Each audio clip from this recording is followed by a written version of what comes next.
Nouveau quiz de la Bible avec Benjamin. Nous allons faire 3 autres séries de 8 questions. Benjamin, ça va? T'es prêt? Toujours le même principe. Je te pose une question, tu as 5 secondes pour y répondre. Après le bip, tu donnes ta réponse, elle est correcte à un point. C'est parti. Où Jésus fut-il tenté par Satan au début de son ministère?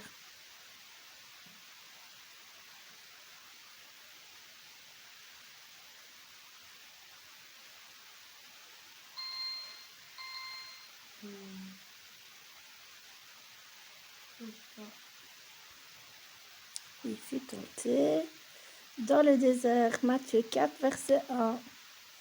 Deuxième question. Combien de fois Jésus fut-il tenté par Satan au début de son ministère?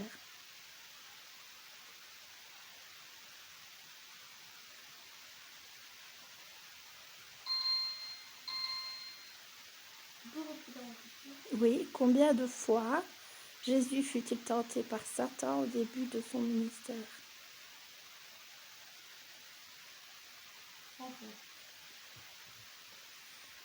Jésus fut tenté 3 fois au début de son ministère. Matthieu 3, 4, verset 3 à 10. Très bien, t'as un petit point. Troisième question. Où Jésus habitait-il pendant son ministère? À Tibériade ou à Capernaum? À Capernaum. Ça sonne un peu trop vite là. Oui. Matthieu 4, 13, non, c'est correct. Tu avais la bonne réponse. Mais normalement, tu dois avoir 5 secondes pour avoir le temps de réfléchir. Ça va? Donc, dès que je finis la question, tu enclenches le chronomètre. T'es prêt? Oui. Quatrième question. Qui a dit, voici l'agneau de Dieu qui ôte le péché du monde?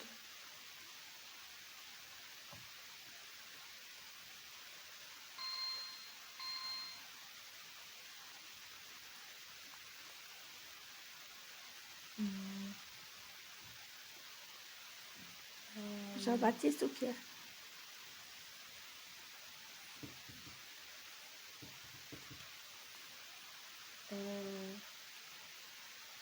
Jean-Baptiste. Très bien. C'est dans Jean, chapitre 1, verset 29. Je t'ai dit un petit peu. Hein. Normalement, tu n'avais pas droit à deux choix. Alors, question 5. Où eut lieu le mariage au cours duquel Jésus transforma de l'eau en vin? Tu veux que je te donne 2 villes? Je te donne 2 villes ou pas? Tu sais. D'accord. Alors, à Galilée ou à Cana?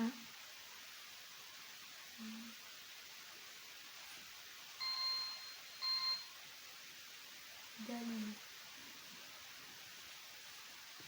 C'est à Cana.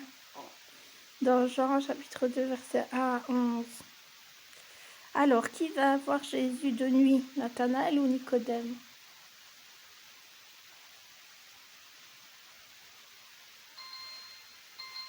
Nicodème. J'ai pas entendu. Nicodème. Très bien. Jean 3, verset 1 à 21. Nicodème, c'était un docteur de la loi. Alors, 7e question. Quel était le métier de l'apôtre Pierre?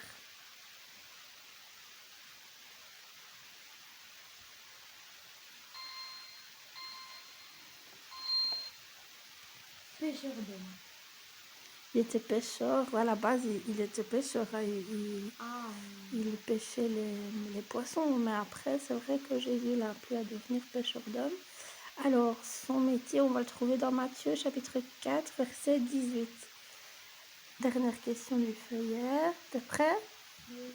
Quelle nouvelle forme de pêche Jésus enseigna-t-il à ses disciples?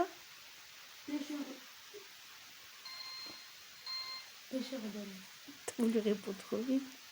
C'est juste, hein, dans Matthieu 4, 19. Très bien. T'as mis tes points. Alors, dernier feuillet. Ah non, il y en a encore deux. T'es prêt, Benjamin? Oui. Benjamin, Oui. Je suis prêt. quel est, le nom du douanier qui abandonna son métier pour suivre Jésus? Jacques ou Matthieu?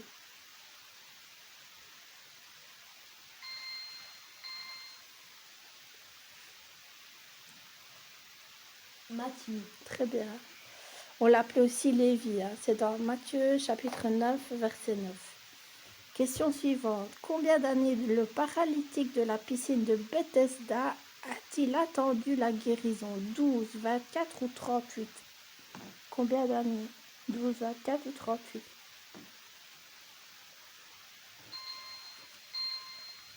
38 ans. Très bien. C'est écrit dans Jean chapitre 5, versets 1 à 9. Quel était le nom du frère d'André, Jean ou Pierre?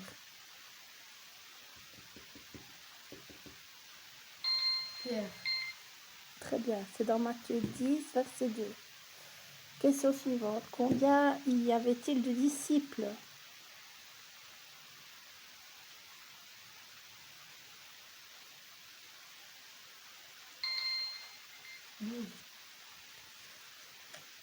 Les disciples étaient au nombre de 12. Très bien, Matthieu 10, versets 2 à 4. Excellent, Benjamin. Il trompe. T'es prêt? Question suivante. Comment s'appelle le plus long sermon de Jésus?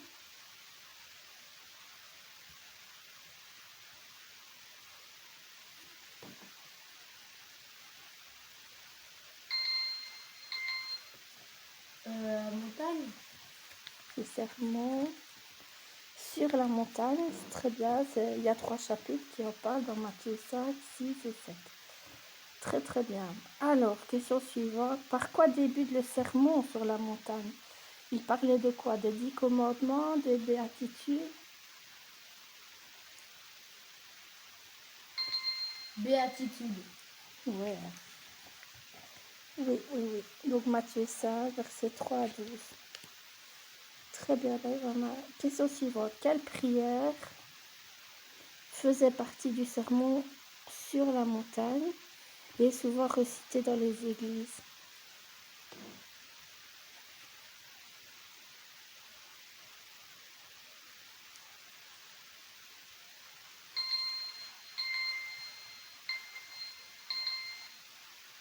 Notre Père qui est ici. Tu la connais, la prière? Un peu. Vas-y, ça tu la dire. Notre Père qui est aux cieux, que ton nom soit glorifié, sanctifié, que ton règne vienne, que ta volonté soit faite sur la terre comme au ciel. Donne-nous notre pain quotidien. Pardonne-nous nos offenses comme nous avons pardonné à ceux qui nous ont offensés. Délivre-nous du mal, car c'est à toi qui appartient au règne des règnes, Siècle des siècles. au siècle des siècles. Le règne, la puissance et la gloire. Amen. Amen. Bravo, Benjamin. Matthieu 6, versets 9 à 13. C'est bien, c'est très très bien. N'oublie pas de mettre le point. Alors, la dernière question ici, tu dois compléter. Ça veut dire que je te donne un verset et il y a un mot qui vient à manquer. Oui, et c'est ce mot-là que tu dois trouver. Large est le chemin qui mène à la mort, mais, pam. Donc là, tu dois mettre le mot, mais, est le chemin qui mène à la vie. Donc, large est le chemin qui mène à la mort, mais, pam, est le chemin qui mène à la vie.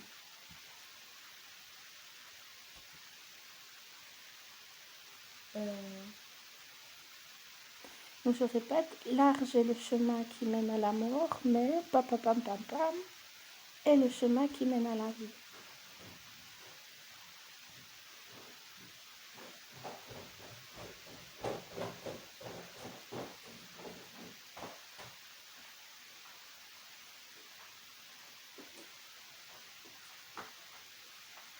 Je sais pas. T'as pas vu le... Oh, j'ai oublié.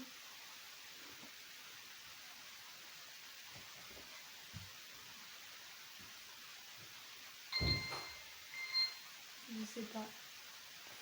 Tu sais pas? C'était quoi? Étroit. Donc large, c'est le chemin où tout le monde va, hein, qui mène à la perdition. Mais étroit, c'est le chemin très limité, très serré. On ne fait pas tout ce qu'on veut, mais on fait la volonté de Dieu. Donc c'est Matthieu 7 qui en parle au verset 13 à 14. Donc le mot à retenir, c'était étroit. Très bien. Question suivante. T'es prêt? Oui.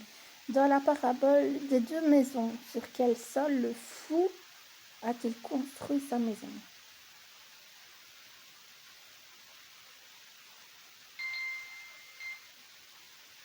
Sur le sable.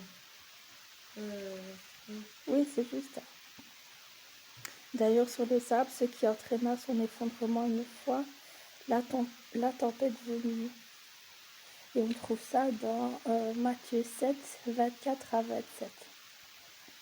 Alors, comment s'appelle la parabole qui parle d'oiseaux, d'épines, de sol caillouteux et de bonne terre?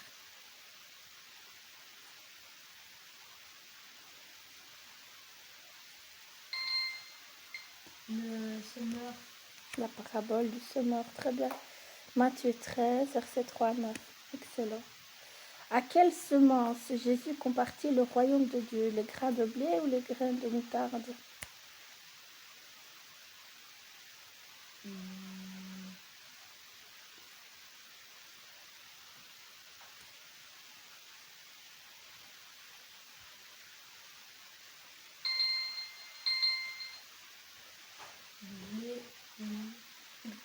Graines de moutarde. Très bien.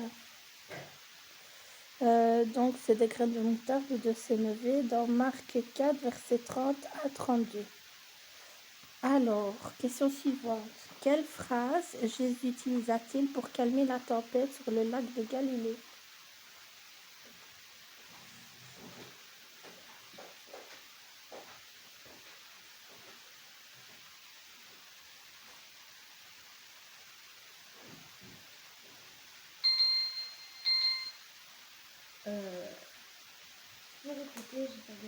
Quelle phrase Jésus utilisa-t-il pour calmer la tempête sur le lac de Galilée? Il a dit une phrase, il a dit quoi? Il y avait la tempête quand ils étaient dans la barque et les disciples ont réveillé Jésus parce qu'il dormait dans la barque. Et Jésus s'est réveillé et il a dit une phrase pour calmer la tempête. Il a dit quelle phrase? Je ne sais pas. Tu sais pas? Non. Il a dit silence, tais-toi. Marc chapitre 4 verset 39. Silence, tais-toi. Que fit le marchand de la parabole quand il trouva la perle rare? Que fit le marchand de la parabole quand il trouva la perle rare? Il vendit tout ce qu'il eut pour l'acheter. Ah ouais. Quand il a reconnu la perle qui était de grande valeur, il vendit tout ce qu'il avait pour acheter cette perle. Dans Matthieu 13, versets 45 à 46. Question 6. Comment s'appelait le père de la jeune fille ressuscitée par Jésus? S'appelait Lévi ou Jairus? Comment s'appelait le père de la jeune fille ressuscitée par Jésus? Lévi ou Jairus? Jairus. Très bien. C'est dans Luc 8, versets 41 à 56.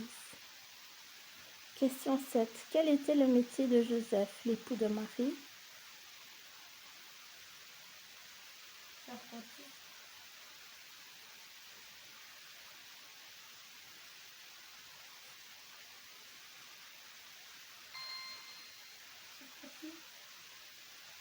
Charpentier. Joseph était charpentier. Matthieu 13, 55, c'est juste. Et dernière question. Est-il vrai que les habitants de Nazareth soutenaient fermement le ministère de Jésus?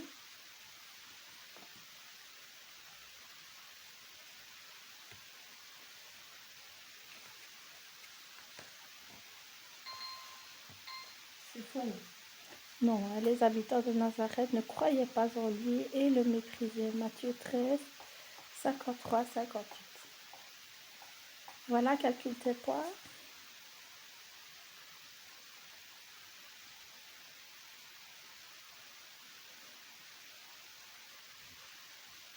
Combien tu as? 19. C'est bien. 19 sur 24. C'est très bien, Benjamin. Bravo. Merci. Bonne journée à vous. Au revoir. Voilà.